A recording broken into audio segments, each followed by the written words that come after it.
Okay, good day everyone. Dito tayo dahil sa mainit, tiyaga muna tayo dito sa video. So sa adiabatic process of vapor na tayo. Ito, adiabatic. So dito sa reversible adiabatic process, since ito yung kapag nagsolve tayo ng heat transfer is delta U plus work non-flow is equal to 0. So, ito from this formula, yung Q plus ito is equal to delta U plus work non-flow is equal to 0. Therefore, since sa adiabatic process class, i-recall nyo yung term 1. So, heat during isentropic process, ang ideal is 0 ang heat transfer. So now, ang mangyayari kapag wala na yon, i-transfer natin yung kabila yung work non-flow or kahit yung delta U, yung change of internal energy sa kabila. So magiging work non-flow is equal to the negative of delta U, which is the difference of internal energy. So mangyayari nito kapag natin di-distribute yung negative, so magiging work non-flow is U1 less U2.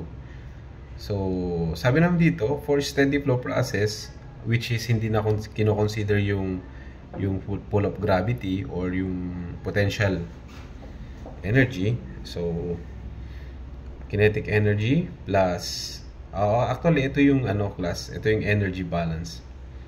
So, first, papasok K1 plus H1 plus Q is equal to kinetic energy 2, enthalpy 2, and then the work steady. So, with Q is equal to 0, so mangyayari, work steady is equal to H1 less H2. Dahil nga,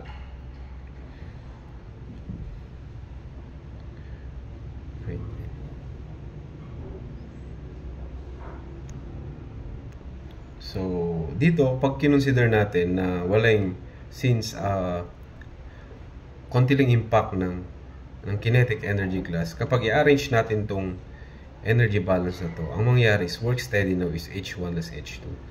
So, simple lang, class, work steady is equal to H1 less H2, and then yung work non-flow natin class is U1 less U2 or the change of internal energy.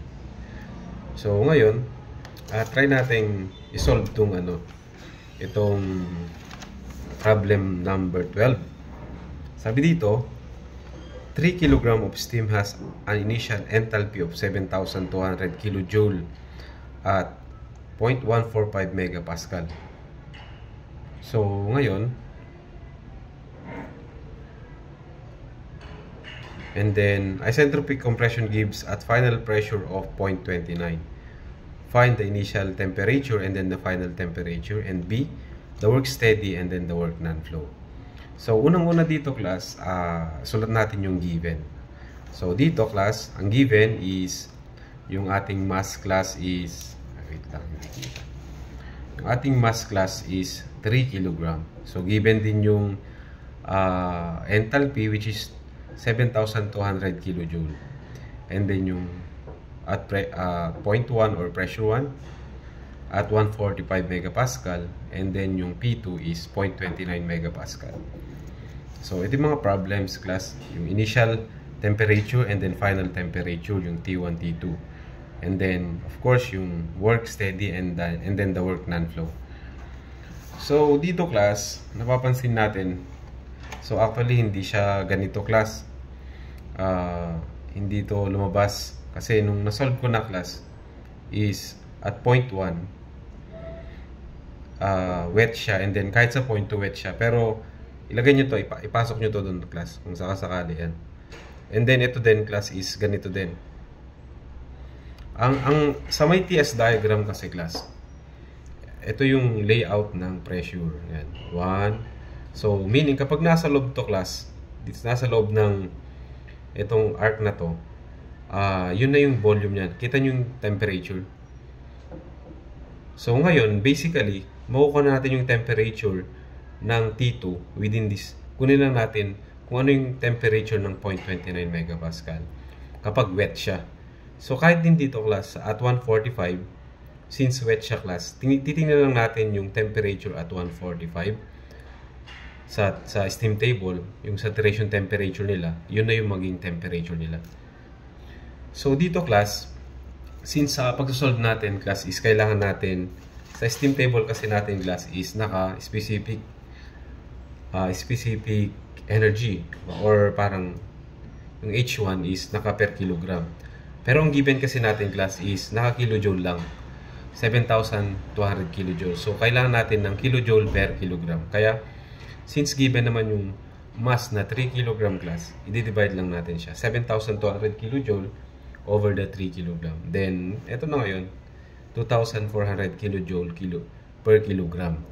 And then, ito na yung H1 natin. So, ngayon, pupunta tayo sa 0.145 megapascal. So, hindi ko na ipapakita kung paano ko tiningnan dito, class. So, ito na yon. So, class, na-find out natin na at 145 megapascal, ang saturated enthalpy niya, class, is 2,692 kilojoule per kilogram, which is greater sa H1 natin.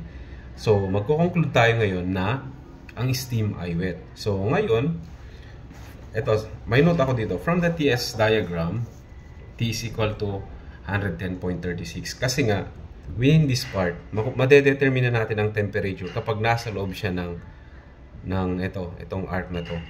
So, lahat yan, class, kapag wet, ito lahat, kunin mo yung saturation temperature ng at 145 megapascal.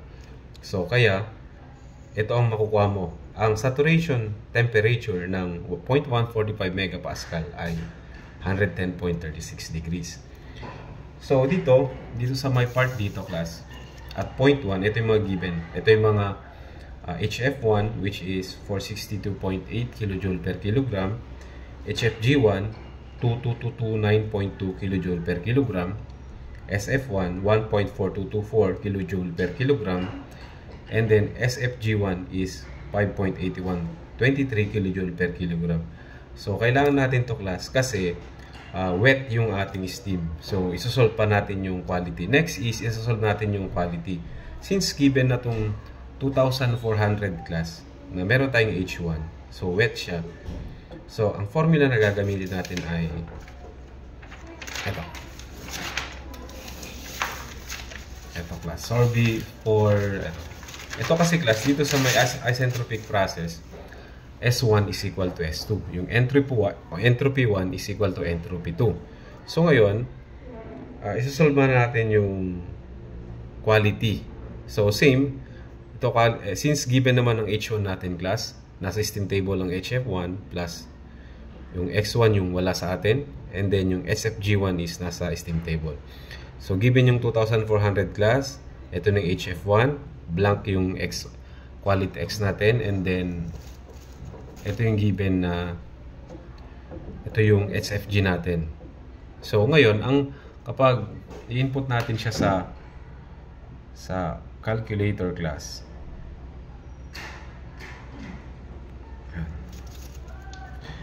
then ang makukuha natin quality is 0.869 or 86.9% yung quality of steam. So, tinanggal na natin yung kilojoule kasi nga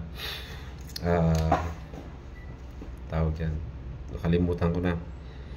Matatanggal yan. Unitless. So, ngayon, since nakuha na natin tong class, 0.869 na quality of steam, so kailangan nating tumawid at sa 0.2. Since S1 is equal to S2, yun yung bridge natin, yung S1. Kung nakuha natin yung S1 class, yun na rin yung S2. So, ang SF1 class at 0.145 megapascal is 1.4224 kilojoule per kilogram Celsius. And then plus yung ating quality, 8.69%. And then ito naman yung entropy 1 or SFG1 ng 0.145 megapascal. So kapag isolve natin, ang makuha natin S1 class is 6.4733 kilojoule per kilogram. So, punta na tayo sa 0.2 class. Ito. Nakikita nyo to, class. Ito, 1 to 2, ganyan. Pero, hindi siya superheated, class. Nasa loob lang siya. Kasi nga, nasolve ko na kanina, nasa wet, pa rin siya, region. So, at point 2, titingnan natin class. So, titingnan natin yung saturated entropy ng 0.29. So, ang saturated entropy ng 0.29 class is greater than ang SG niya class is greater than our entropy of the steam natin. So, ngayon, yung point 2 natin class is wet pa rin. Check nyo na lang dito sa steam table yung SG nitong 0.29, which is greater talaga sa 6.4733. So, solve ulit tayo ng quality of steam at point 2. So, since meron na tayong S2 class, gagamitin din natin tong formula na to.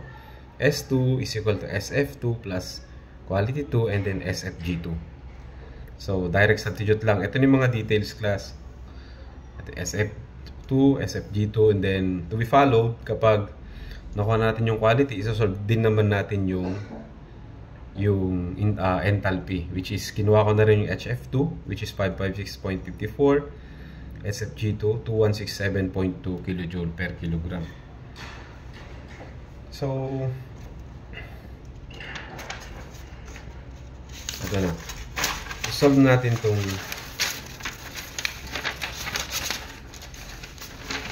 SFG2 plus. Ayan. So, since given na yung ating S2, which is equal to S1, ito, using the formula, S2 is equal to SF2 plus the quality of steam, X2, and then SFG2. So, given at itong S2 natin, 6.4733, entropy, liquid entropy at 0.29 is ito yun, 1.6597 steam table, plus yung quality, yun yung problema natin. And then, ito naman yung SFG2 ng 0.29 megapascal, which is 5.3435. So, pag kinalculate natin yan, kinalculator natin, ang X2 natin ay 90% or 0.9. And then, sunod naman natin yung enthalpy H at 0.2. So, since meron na tayong quality na 90%, masasolve na natin ng H2. Using our formula ulit, HF2 plus X2 SFG2. So now, direct substitute lang kasi nga, meron na tayong HF2 at 29, meron na rin tayong SFG2 at 0.29 megapascal. Then, i-multiply natin sa 0.9. So, masasolve natin ang 2506.72 kJ per kilogram. So, ngayon class, di ba sabi ko namin sa inyo kanina na since wet yung ating temperature nasa TS diagram, so kunin mo lang yung temperature ng 0.29 is saturation temperature of 0.29 megapascal is, ito yung saturation temperature niya, which is 132.39 degrees Celsius. So, yung problem natin class is work steady and then the work non-flow. So, first work steady is change of enthalpy lang siya, H1 less H2. So, ito yung class. Since yung H1 natin kanina is, ito yung 7,200 divided by 3. So, 2,400 kJ per kilogram. Ito yung given kanina. Minus, yung H2 natin na solve is 2506.79. So, ngayon, ang makuha natin is negative 106.79 kJ per kilogram. So, ang nasa libro class, ang unit na kailangan is kilojoule lang. So, since ang ating mass na given is 3 kg, i-multiply lang natin yung 3 kg into dito. So, 3 kg times negative 106.79 kJ per kilogram. So, mawawala yung kilogram natin. And then, ang sagot is negative 320.27 kJ. Yun yung work steady. For work non-flow naman class, nakalimutan kung kunin yung details ng internal energy, kaya sineparate ko na lang dito. So, ito yung UF1 ng 0.145 class megapascal, 462.65 kJ per kilogram. Ito yung UFG1 niya, 255.9 kJ per kilogram. So, no, kanina meron na tayong X1 na solve, which is ito yon, 0.869. So, continue na lang natin, solve natin yung U1, direct substitute natin, Ito from steam table. Nasolve na natin kanina tong quality of steam. And then ito yung from steam table ng internal energy at UFG1 at 0.145 megapascal. So ito na yung class. Kapag sinolve natin, ito na yung internal energy 1 natin. So ituloy natin din sa part ng internal energy 2 using yung formula na to. UF2 is nasa steam table. X2 na solve natin kanina, which is ito yung 90%. And then UFG2 nasa table din. So kapag isinolve mo class, ang U2 natin class is 2343.81. So now, ang work non-flow na formula is U1 less U2. So mangyayari 2248.827, ito yung U1 minus 2343.81. So mangyayari class, ito yung difference nila, negative 94.983 kilojoule per kilogram. So since ang sagot, ang unit sa libro class is kilojoule lang. So i-multiply lang natin to into 3 kilograms para mawala yung kilogram na unit. So ito lang.